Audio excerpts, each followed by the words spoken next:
Alright, so let's move on to adding the text to the movie poster. I'm going to come over to the toolbar and I'm going to make sure my foreground color is white. I can press the D and X keys on the keyboard to do that. And then I'll select the type tool. I'll click on the image and I'm going to type out the name of the movie. And you can type out any name you want. Mine's going to be Spanish Villa. I'll press the Enter key. Better yet, I'll double click on that type layer, and up here on the options bar I'll set the point size for that type. Select the Move tool, and it looks like to me I could probably decrease the letter spacing, so I'll double click on that type layer again and then go over to the characters palette. If you don't see the characters palette, it's located on the Windows menu and you'll find it right here. But on the characters palette, and I'll move this off the palette well for now.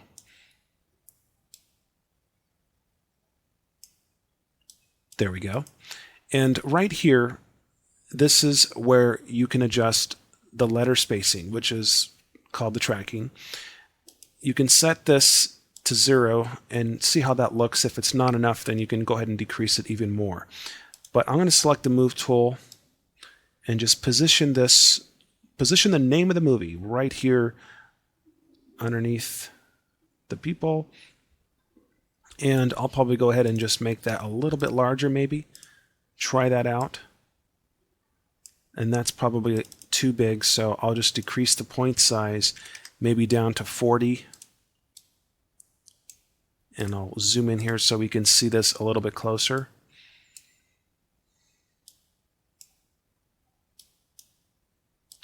Now, the name of the movie is pretty bland. It's just Spanish Villa, yes. But to make this just a little bit more interesting, I'm going to take the type tool and just select the Villa word over here and click on the foreground. And I'm going to make that red. And then click OK. Now check that out. I like that much better. And so I'll position this over here. Great. And I've noticed that if you want the title of the movie to stand out even more, then what you can do is darken the background. So I can come over to the Layers palette and click on the clouds right here. And we can just make an adjustment layer for this clouds layer.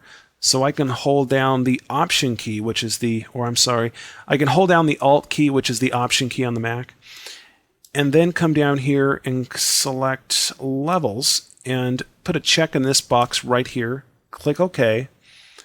And then I can move this black slider here just to the left or to the right. And that will make the background darker, but at the same time making the people's heads blend in better, but also making the name of the movie more prominent. It's more visible this way. And these are just all very basic things, you know. Now let's add the tagline for the movie. I'm going to go ahead and click on the topmost layer, change the foreground color to white. I'm going to click on the image and let's just put "There is no..." Well, I can put "There is only," and I'm going off the page here, so I can just double click on that and move this over a tad. Resize this down. There is only one secret. There we go. I'll select the Move tool. And when you're doing any type of typography, you want to keep contrast in mind. There needs to be a good contrast between the title. It could be a logo. You want a good contrast between the title or the logo and the tagline. So you can see that this, we can say this Spanish villa is the logo, but we could also have the tagline, and we want a very good contrast in between the two. And so I'm going to make this smaller, and by making the tagline smaller, we've created more contrast. Look at that. Cool. Well, let's see what else we can do here. We can add a credit block. And if you would like to learn how to create credit blocks, and credit blocks are the credits that you usually see at the bottom of movie posters and DVD cases, check out the movie credits video on this DVD, and I'll show you how to do that. It'll tell you more than you wanted to know about credit blocks. And there you go. Now, most of the time on movie covers, at the very top, we have the names of the actors and actresses. So I'm going to grab some text from the other movie poster that we created and paste that into here. And you can see that there is spacing between the names here. Well, instead of creating the names of the actors on just separate type layers, you can create them all on one type layer, and that way you know everything is aligned evenly. And then all you have to do is get it where you want it, but then you can just use the space bar. You can click the cursor somewhere in the middle and press the space bar to create the spaces in between the names, just like this. And just make sure the space on this side of the name, or on this side of the first name, is very close to the same space as it is on this side. You see that? And so we're getting nice, even. And please leave some room. Don't cram it all the way up to the top. Leave some room down like this. That will increase the readability. And then at the very top here, what we can do, now we have the actors up here, we can place something else down here, like a film, or how about this?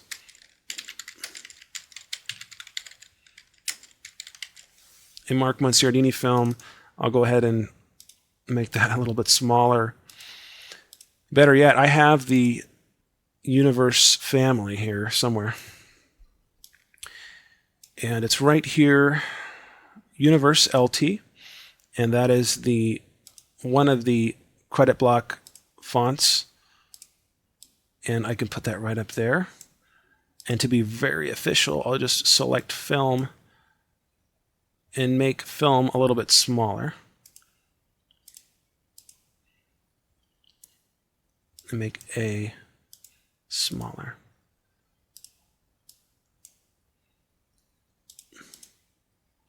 So I'll select the move tool and position that, and there we have it. And I'll zoom out, and then we will create our credit block and drag the credit block over to the poster to make it complete. And if the credit block is not visible enough on the bottom, and it's very important that this is readable, I'll make a new layer just above the gradient layer right here. And by the way, I'll go ahead and put this character palette back in the palette well. There we go. I'll make a new layer and call this bottom shadow. And then I'll select the brush tool with a nice large brush, and I'll select black. I'll turn down the opacity to 50%. I'll zoom out, and I'll just paint on the bottom of this poster like so, and that will darken it just a tad so the credit block is more readable. Look at that. Spanish Villa coming soon. All right. So there you have it. That's how we can create a movie poster in Photoshop. And we do have another tutorial, another video on creating movie poster number 2, which I show how to create light beams coming out of a haunted house or something like that. So go ahead and check out that video. And I hope you guys got a lot out of this and We'll see you on the next one.